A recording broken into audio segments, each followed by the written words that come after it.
So for 21, this is a standard. This is an idea that appears pretty often.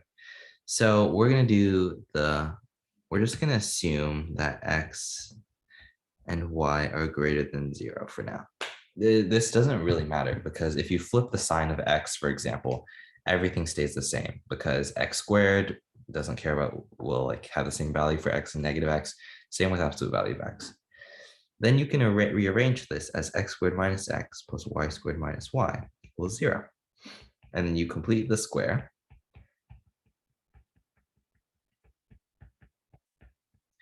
And voila. So we have this quadratic graph, and by rearranging it, it becomes a circle. This will be true of any quadratic graph, I believe, although there might be rotations and it might be like a rotated ellipse versus like this nice and centered circle. But I think it should still be fine. It might be like hyperbola. It's not as, it won't always be this nice, but we get that the graph of the equation is this circle where we assume that xy is greater than 0. But because we assumed that xy was greater than 0, we cut off the corners over there. And so this is the area in the first quadrant.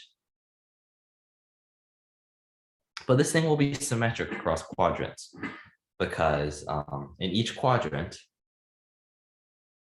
it's like we can take a point x, y, and then we take it to the point x, negative y, that'll still work. And then like negative x, negative y will still work. And then like negative x, y, all of these, if x, y is a solution, is like within the graph, and so negative x comma y. All right, so now we just need to find the area of this triangle plus semicircle. So the triangle has base and height of 1, and then the circle is a semicircle, so it's 1/2 pi radius squared, and the radius is √2/2. So this equals 4 times 1/2 plus pi over 4, which equals pi plus 2.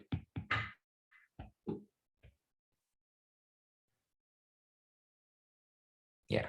So the main idea here is that you rearrange it. It becomes the equation becomes a circle. You have to remember that you assumed xy is greater than 0, and you're done.